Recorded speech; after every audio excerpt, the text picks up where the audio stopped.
أعوذ بالله من الشيطان الرجيم بسم الله الرحمن الرحيم وقال الذين لا يرجون لقاءنا لولا أنزل علينا الملائكة أو نرى ربنا لقد استكبروا في أنفسهم وعتوا عتوا كبيرا صدق اللہ العظیم۔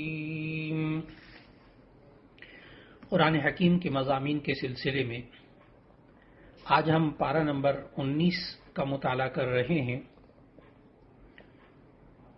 18ویں پارے کے آخر میں سورہ فرقان کا آغاز ہوا تھا۔ سورہ فرقان کے 2 رکوع 18ویں پارے میں ہیں اور باقی سورت کا حصہ 19ویں پارے میں ہے۔ سورہ فرقان جس کا آغاز گزشتہ 18ویں پارے میں ہوا تھا اور اس کے 2 رکوع 18ویں پارے میں گزرے تھے، اس سورہ فرقان کے اندر جو اللہ تعالیٰ نے احکامات دیے ان کو سمجھنے کے لیے ایک تو یہ ضروری ہے کہ وہ اس کا ترتیب توقیفی نمبر 25 اور اس کا نزولی نمبر 42 ہے۔ سورہ فرقان یہ مکی صورت ہے اور مکی صورت میں عام طور پر توحید، رسالت، آخرت کا ذکر ہوتا ہے۔ سورہ فرقان میں کل 77 آیات ہیں اور 6 رکوع ہیں۔ اس سورت کی ابتدا قرآن حکیم کے ذکر سے ہوئی اور اس سورت کا نام سورۃ الفرقان بھی اس لیے رکھا گیا کہ آیت نمبر 1 میں اللہ تعالیٰ نے اس کتاب کو فرقان کہا، تبارک الذی نزل الفرقان علی عبدہ، فرقان حق اور باطل میں فرق کرنے والی کتاب۔ چونکہ نبی صلی اللہ علیہ وسلم کے بارے میں اور قرآن حکیم کے بارے میں مشرکین مختلف قسم کے اعتراضات کرتے تھے، اللہ تعالیٰ نے ان آیات میں ان کا جواب دیا۔ ابتدائی سورہ فرقان کی ابتدائی آیات میں اللہ تعالیٰ نے مشرکین کے جو اعتراضات قرآن حکیم کے بارے میں تھے انہیں ذکر کیا۔ ایک گروہ یہ قرآن حکیم کو گزشتہ قوموں کے قصے اور کہانیاں قرار دیتا تھا۔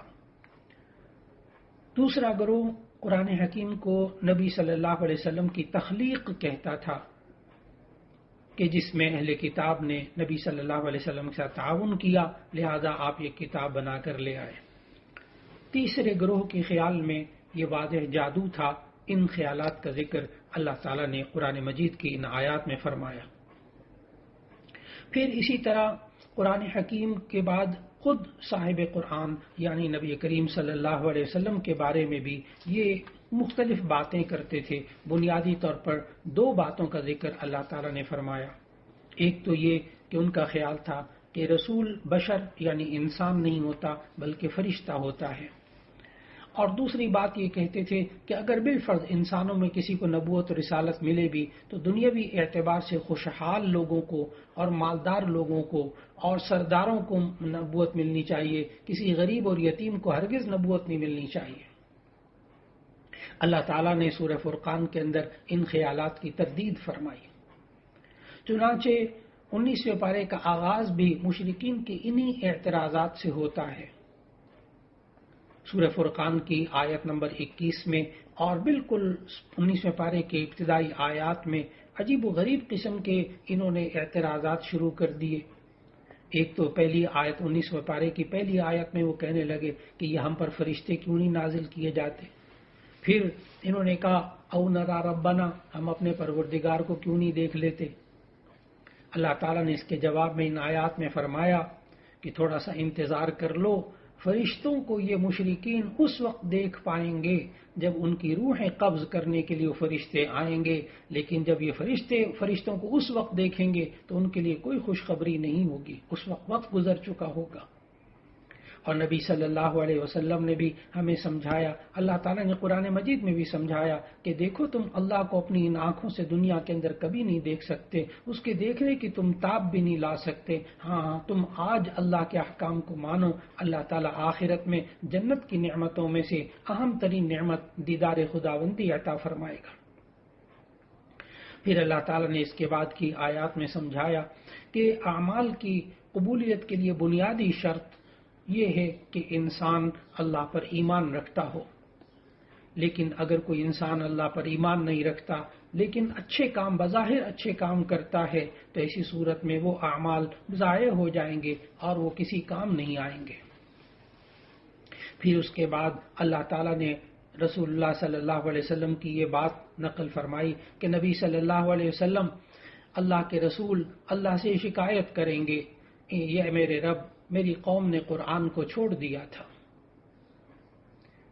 یہ قرآن کو چھوڑنے کے بارے میں مفسرین نے مختلف امور ذکر کیے کہ قرآن چھوڑنے سے کیا مراد ہے. بعض مفسرین لکھتے ہیں کہ اس کا مطلب یہ ہے کہ نہ قرآن کو سنے نہ اس پر ایمان لائے. دوسری صورت یہ بتائی کہ قرآن چھوڑنے کا یہ مفہوم بھی ہے کہ انسان قرآن کو پڑھتا بھی ہے ایمان بھی رکھتا ہے کہ یہ اللہ کی کتاب ہے لیکن اس کے مطابق عمل نہیں کرتا. تیسری صورت یہ بتائی مفسرین نے قرآن کو چھوڑنے کے بارے میں کہ قرآن کے مطابق باقی زندگی تو گزارتا ہے لیکن زندگی کے معاملات اور تنازعات میں یہ اسے فیصلہ کرنے والا نہیں بناتا، یعنی اپنے زندگی کے فیصلوں میں معاملات کے فیصلوں میں قرآن کے مطابق فیصلہ نہیں کرتا. چوتھی صورت مفسرین نے یہ بتائی کہ قرآن حکیم کے معانی میں غور و تدبر نہ کرنا یہ بھی قرآن کو چھوڑنے کا معنی ہے. اور پانچویں مفسرین نے یہ بات بتائی کہ یہ انسان اپنی باطنی امراض کے لیے قرآن حکیم سے شفا حاصل نہ کرے تو ایسی صورت میں یہ بھی قرآن حکیم کو چھوڑنا مراد ہے. پھر اس کے بعد کی آیات میں اللہ تعالیٰ نے مشرکین کے مزید اعتراضات کو ذکر کیا کہ جیسے تورات اور انجیل ایک دم نازل ہوئی تو منکرین یہ کہتے تھے کہ قرآن ایک دفعہ کیوں نہیں نازل ہو جاتا. اللہ تعالیٰ نے قرآن حکیم کے تدریجاً نازل کرنے کی کئی حکمتیں پوشیدہ رکھی ہوئی تھیں اس قرآن حکیم کو تاکہ حفظ کرنا آسان ہو جائے، اس کے معنی کا سمجھنا آسان ہو جائے، احکام پر ضبط کرنا آسان ہو جائے اور اس کے بعد اس پر عمل کرنا بھی آسان ہو جائے. لیکن اللہ تعالیٰ نے یہاں آیات میں ایک حکمت یہ بتا دی کہ تھوڑا تھوڑا قرآن نازل کرنے کا مقصد یہ تھا کہ آپ صلی اللہ علیہ وسلم کا دل مبارک قلب مبارک نور قرآن سے منور ہوتا رہے اور اس سے نبی صلی اللہ علیہ وسلم کو روح کی غذا اور دل کی تقویت حاصل ہوتی رہے. پھر اس کے بعد ایک تیز بارش کی مثال دیتے ہوئے اللہ تعالیٰ نے فرمایا کہ یکا یک برسنے والی تیز بارش یہ بسا اوقات کھیتی کو تباہ کر دیتی ہے لیکن مناسب وقت تک بتدریج آہستہ آہستہ زمین پر بارش ہونے والی وہ زمین میں جذب ہو جاتی ہے.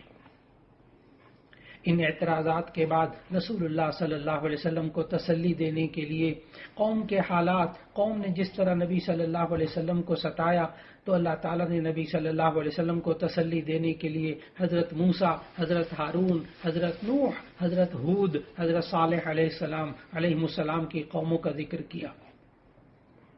پھر اس کے بعد اللہ تعالیٰ نے اس سورہ فرقان کے آخر میں آیت نمبر 63 سے آیت نمبر 74 تک عباد الرحمن کی صفات بتائیں کہ جو اللہ کے نیک بندے ہوتے ہیں ان کے اندر کیا کیا خوبیاں ہوتی ہیں. اس سورت فرقان کے آخر میں اللہ تعالیٰ نے عباد الرحمن کی 13 خصوصیات بتائی ہیں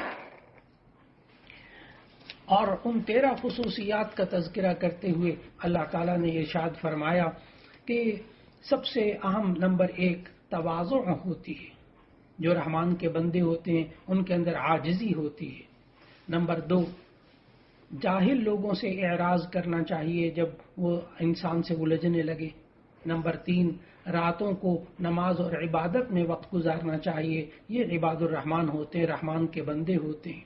نمبر 4 جہنم کے عذاب کے خوف سے پناہ مانگنے والے ہوتے ہیں. نمبر 5 خرچ کرنے میں اعتدال کرنے والے ہوتے ہیں، نہ فضول خرچی کرتے ہیں نہ کنجوسی کرتے ہیں. اور 7ویں خوبی عباد الرحمن کی یہ بتائی کہ وہ شرک سے اجتناب کرتے ہیں.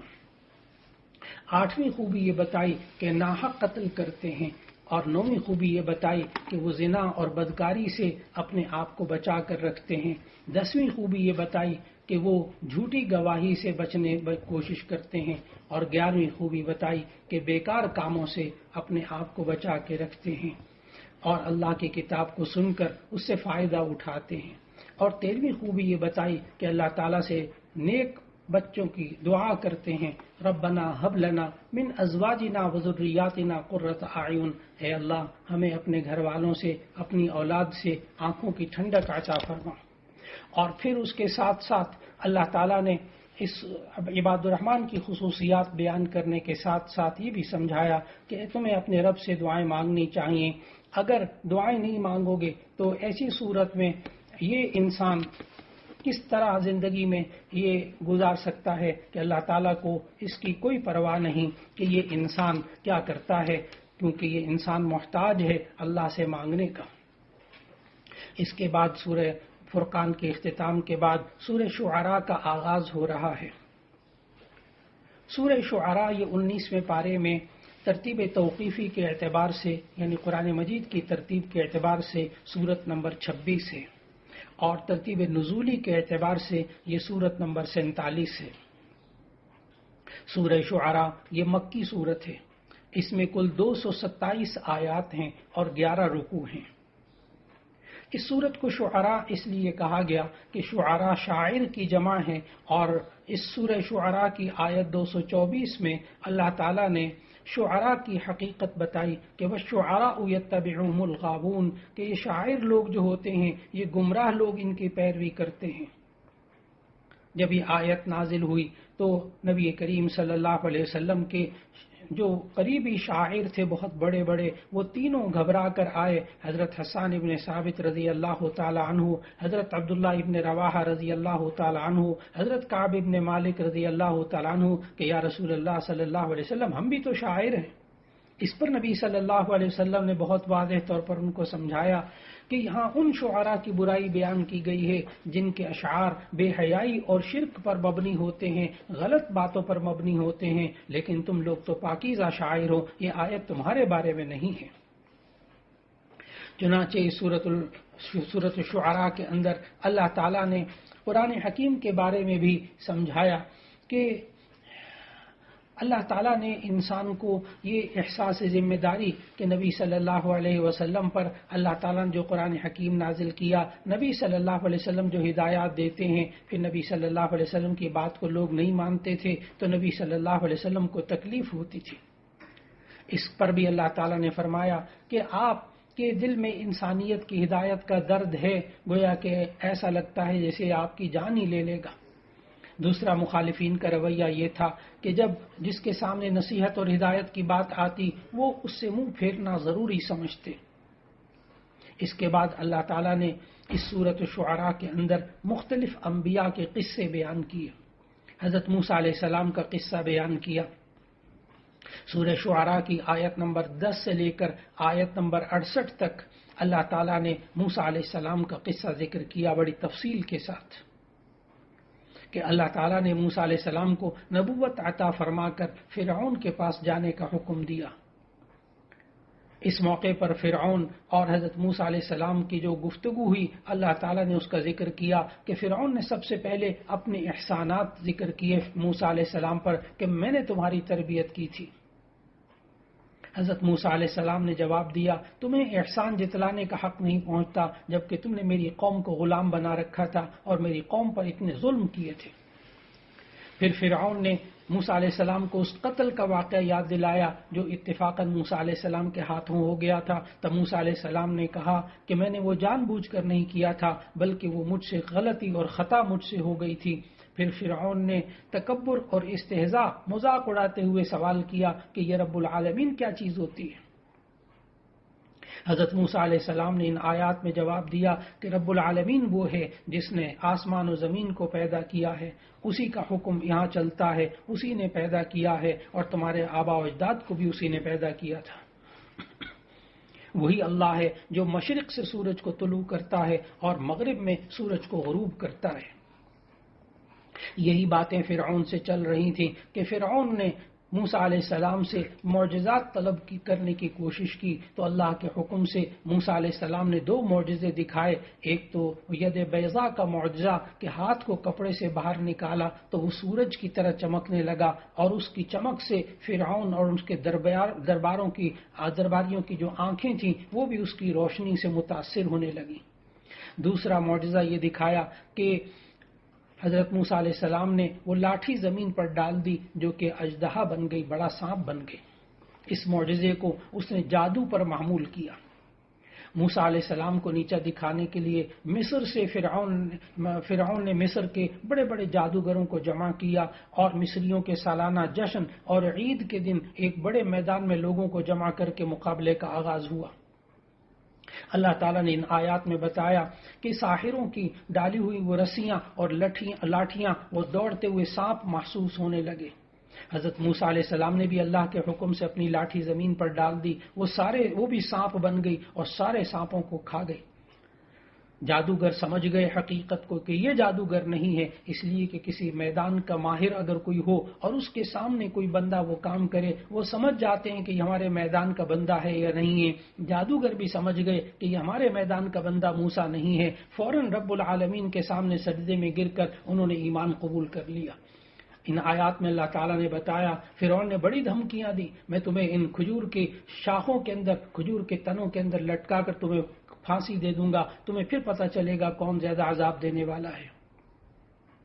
لیکن اللہ تعالیٰ نے بتایا کہ کس طرح حضرت موسیٰ علیہ السلام پھر اللہ تعالیٰ کے حکم سے بنی اسرائیل کو رات کی تاریکی میں مصر سے لے کر نکل گئے.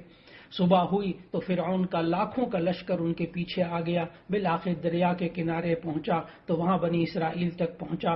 لیکن اللہ تعالیٰ نے موسیٰ علیہ السلام کے لیے اور بنی اسرائیل کے لیے اس دریا کے اندر راستے بنا دیے جس سے گزر کر بنی اسرائیل نے نجات پائی اور فرعون اپنے پورے لشکر سمیت غرق ہو گیا. پھر اس کے بعد آیت نمبر 69 سے آیت نمبر 104 تک حضرت ابراہیم علیہ السلام کا قصہ اللہ تعالیٰ نے یہاں ذکر کیا کہ حضرت ابراہیم علیہ السلام کے والد آزر اور ان کی قوم بتوں کی عبادت کرتی تھی. حضرت ابراہیم علیہ السلام نے ان کو بڑی حکمت کے ساتھ سمجھایا. آیت نمبر 78 سے آیت نمبر 82 تک حضرت ابراہیم علیہ السلام نے 5 دلائل دیے اللہ تعالیٰ کی ذات پر اور فرمایا وہی میرا خالق ہے، وہی مجھے ہدایت دینے والا ہے. نمبر 2 وہی رازق ہے. نمبر 3 وہی بیماریوں سے شفا دیتا ہے. نمبر 4 وہی موت دے گا، وہی زندہ کرے گا. نمبر 5 وہ دنیا اور آخرت میں گناہوں کو معاف کرنے والا ہے. پھر آیت نمبر 83 سے آیت نمبر 87 تک حضرت ابراہیم علیہ السلام نے 5 دعائیں بھی مانگی. ایک دعا، پہلی دعا یہ مانگی اے اللہ مجھے فہم و علم عطا فرما. دوسری دعا یہ مانگی لوگوں میں میرا اچھا ذکر جاری فرما. تیسری دعا یہ مانگی کہ مجھے جنت میں جگہ عنایت فرما. اور چوتھی یہ دعا مانگی کہ میرے والد کو معاف کر دے. یہ دعا مفسرین نے لکھا یہ دعا اس وقت کی تھی جب والد کا کفر پر اصرار آپ کے سامنے واضح نہیں ہوا تھا، اس وقت والد کی مغفرت کی دعا کی تھی.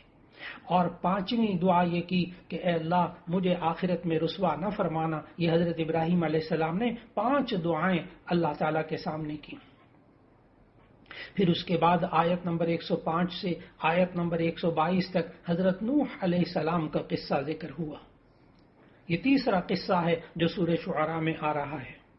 حضرت نوح علیہ السلام نے اپنی قوم کو 950 سال ایمان کی دعوت دی، لیکن انہوں نے حضرت نوح علیہ السلام کی دعوت کو ٹھکرا دیا. چنانچہ اللہ نے اس پوری قوم کو غرق کر دیا اور ایمان والوں کو بچا لیا. پھر آیت نمبر 123 سے آیت نمبر 140 تک سورہ شعراء کے اندر حضرت ہود علیہ السلام کا قصہ اللہ نے ذکر کیا. یہ چوتھا قصہ ہے سورہ شعراء کے اندر. حضرت ہود علیہ السلام یہ قوم عاد کے نبی تھے. یہ قوم جسمانی قوت، عمر کی لمبائی اور خوشحالی کے اعتبار سے دنیا کی ایک نمایاں قوم تھی اور انہوں نے بغیر ضرورت کے بڑے بڑے محلات تعمیر کیے رکھے تھے. انہوں نے اپنی شان و شوکت، بڑی بڑی بلڈنگیں اور بڑے بڑے تعمیرات اور بڑے بڑے پہاڑوں کے اندر اپنے کمالات دکھا کر، لیکن اللہ نے ان کو جب ایمان کی دعوت پہنچوائی، شرک سے باز کیا تو انہوں نے اس کو نہیں قبول کیا. اس پر اللہ کا عذاب بھی نازل ہوا. پھر اس کے بعد حضرت صالح علیہ السلام کا 5واں قصہ، حضرت صالح علیہ السلام کا ذکر ہوتا ہے سورہ شعراء کی آیت نمبر 141 سے آیت نمبر 159 تک۔ صالح علیہ السلام کی قوم یعنی قوم سمود، یہ مادی وسائل اور رزق کی فراوانی اور امن و تحفظ اور کمال کمال و دولت ان کو حاصل تھا۔ سرسبز و باغات اور بارونق زمینیں قوم سمود کے پاس موجود تھیں، لیکن انہوں نے اللہ کی نعمتوں کا شکر نہ کیا اور شرک میں مبتلا رہی۔ اللہ نے ان کو زلزلے کے ذریعے ہلاک کر دیا۔ پھر آیت نمبر 160 سے آیت نمبر 175 تک اللہ تعالیٰ نے سورہ شعراء کے اندر 6واں قصہ حضرت لوط علیہ السلام کا ذکر کیا۔ یہ قوم شہوت پرستی میں، فسق و فجور میں، بدکاری میں اس حد تک آگے بڑھ گئی کہ وہ ایسا عمل کرتے تھے جو ان سے پہلے کسی نے نہیں کیا تھا، جس سے حیوان بھی نفرت کرتے ہیں۔ اللہ تعالیٰ نے آسمان سے ان پر پتھروں کی بارش کی اور ان کا نام و نشان مٹ گیا۔ اور پھر اس کے بعد آیت نمبر 176 سے آیت نمبر 191 تک 7واں قصہ سورہ شعراء کے اندر حضرت شعیب علیہ السلام کا آیا۔ حضرت شعیب علیہ السلام کی قوم کو اللہ نے کمال کی نعمتیں عطا فرمائی تھیں۔ ان کو گھنے جنگلات دیے تھے، باغات پھلوں والے دیے تھے، میٹھے پانی کے چشمے دیے تھے۔ ان نعمتوں کا ذکر اللہ نے ان آیات میں فرمایا، لیکن یہ قوم اللہ کی نافرمانی میں مبتلا ہو گئی۔ شعیب علیہ السلام کی قوم یہ ناپ تول میں کمی کرتی تھی، حقوق العباد میں کمی کرتی تھی، اللہ کے حکم کی نافرمانی کرتی تھی، مختلف گناہوں میں موجود تھی، لیکن سب سے بڑی ان کے اندر جو بری عادت تھی وہ تھی کہ لوگوں کے ساتھ حقوق کی ادائیگی میں ناپ تول میں کمی کرتے تھے۔ جب سمجھانے کے باوجود باز نہ آئے تو ان آیات میں اللہ تعالیٰ نے فرمایا کہ اللہ نے ان کو عذاب دینے کا فیصلہ کیا۔ کئی دن تک سخت گرمی رہی، پھر بادل چھا گئے، یہ لوگ ٹھنڈک کے حاصل کرنے کے لیے بادلوں کے نیچے جمع ہو گئے، تو اللہ تعالیٰ نے آیت نمبر 176 سے آیت نمبر 191 کے درمیان بتایا کہ بادلوں سے آگ برسنے لگی، زمین پر زلزلہ طاری ہو گیا اور دیکھتے دیکھتے یہ لوگ جل کر رہ گئے۔ پھر اسی کے ساتھ سورہ شعراء کا اختتام ہو رہا ہے کہ اللہ تعالیٰ نے اس کے اختتام میں بھی مشرکین کے جو باطل اعتراضات تھے ان کی تردید فرمائی۔ پھر اس کے بعد 19ویں پارے میں سورۃ النمل کا آغاز ہو رہا ہے۔ سورۃ النمل یہ ترتیب توقیفی کے اعتبار سے سورت نمبر 27 ہے اور ترتیب نزولی کے اعتبار سے یہ سورت نمبر 48 ہے۔ یہ سورہ نمل مکی سورت ہے، اس میں کل 93 آیات ہیں اور 7 رکوع ہیں۔ اس سورت کا نام سورہ نمل اس لیے رکھا گیا کہ نمل عربی زبان میں چیونٹی کو کہتے ہیں، چونکہ اس سورت نمل کے اندر آیت نمبر 18 میں چیونٹی کا ذکر ہوا ہے سلیمان علیہ السلام کے واقعے میں، اس لیے اس سورت کا نام سورۃ النمل رکھا۔ سورہ نمل کی ایک خصوصیت یہ بھی ہے کہ یہ ان 3 سورتوں میں سے ہے جو جس ترتیب سے نازل ہوئیں اسی ترتیب سے قرآن مجید میں موجود ہیں، یعنی آپ ترتیب نزولی نمبر اگر ذہن میں رکھیں تو سورہ شعراء، سورہ نمل اور سورہ قصص، یہ تینوں صورتیں جس ترتیب سے نازل ہوئیں اسی ترتیب سے یہ قرآن مجید میں موجود ہیں۔ اس سورت کا آغاز طاسین سے ہو رہا ہے جو حروف مقطعات میں سے ہے۔ اللہ تعالیٰ نے بتایا کہ یہ کتاب قرآن مجید ان لوگوں کے لیے ہدایت ہے جو ایمان والے ہوتے ہیں۔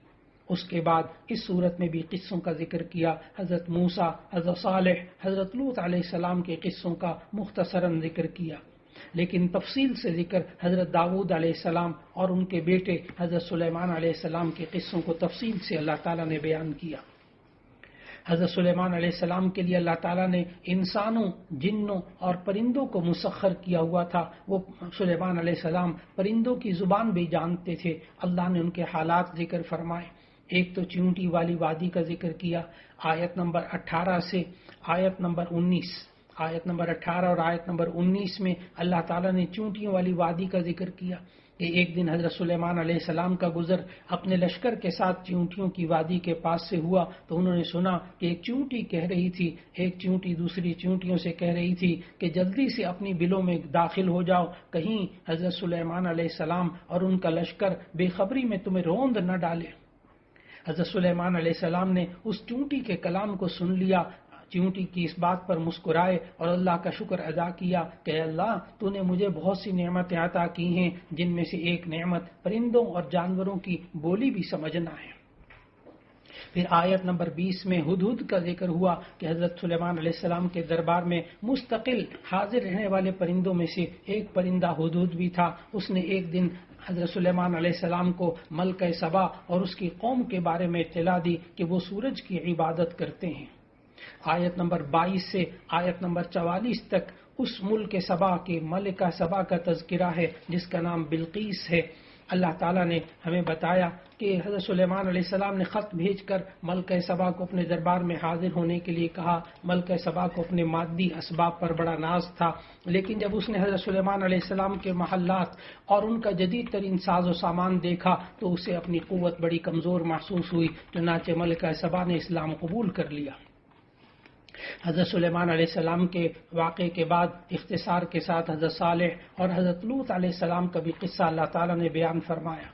سورہ نمل کی آیت 45 سے لے کر آیت نمبر 53 میں حضرت صالح علیہ السلام کا تذکرہ ہوا کہ انہوں نے کس طرح قوم کو ایمان کی دعوت دی، تو وہ قوم دو حصوں میں تقسیم ہو گئی، بعض مؤمن تھے اور بعض کافر تھے۔ پھر اللہ تعالیٰ نے ان آیات میں بتایا کہ کافروں میں 9 قسم کے سردار تھے جنہوں نے آپس میں قسمیں کھا کر یہ طے کر لیا تھا کہ ہم رات کو اچانک حملہ کر کے اللہ کے نبی کو قتل کر دیں گے، لیکن اپنے ارادے کو عملی جامہ پہنانے سے پہلے اللہ تعالیٰ کے عذاب کی لپیٹ میں آ گئے اور ان کا نام لینے والا بھی کوئی باقی نہ رہا۔ پھر آیت نمبر سورہ نمل کی آیت نمبر 54 سے 59 تک یعنی 19ویں پارے کے اختتام تک حضرت لوط علیہ السلام کے واقعات کا ذکر کیا کہ لوط علیہ السلام کی قوموں کی آنکھوں کے سامنے ایسا اندھیرا چھا گیا اور ان کے لیے ان کے دل ایسے تاریک ہو گئے کہ وہ دنیا کی بدترین بدکاری کو اچھا سمجھنے لگے اور ان کی نظر میں وہ شخص مجرم ٹھہرتا تھا جو اس برائی سے انہیں منع کرتا تھا، اور بالکل یوں کہتے تھے کہ تم تو دقیانوسی قسم کی سوچ کے ہو، تم جدید سوچوں پر چل نہیں سکتے۔ نیکی کی راہ پر چلنے والوں کو دقیانوس اور نہ معلوم کیا کچھ کہا انہوں نے۔ یہ روشن خیال اپنے آپ کو سمجھتے تھے لوط علیہ السلام کی قوم والے لوگ، جبکہ برائی کے ساتھ دینے والوں کو ترقی پسند اور روشن خیال سمجھا جاتا تھا۔ جب اللہ تعالیٰ نے ان کی بدکاری کے معاملے کو انتہا تک دیکھا تو جب معاملہ یہاں تک پہنچ گیا تو اللہ تعالیٰ نے آیت نمبر 54 سے آیت نمبر 59 تک یعنی سورہ اس 19ویں پارے کے اختتام کی آیات میں اللہ تعالیٰ نے بتایا کہ اللہ نے پھر ان کی بستیوں کو اٹھا کر زمین پر پٹخ دیا اور اوپر سے پتھروں کی بارش شروع ہو گئی، وہ عبرت دنیا بھر کے لیے عبرت کا سامان بن گئے۔ اللہ رب العزت ہمیں گزشتہ قوموں کی برائیوں سے بچنے کی توفیق عطا فرمائے اور قرآن حکیم کی تلاوت کرتے ہوئے اسے سمجھ کر پڑھنے اور پھر اس کے مطابق عمل کرنے اور دوسروں تک اس کا پیغام پہنچانے کی توفیق عطا فرمائے۔ وآخر دعوانا ان الحمد للہ رب العالمین۔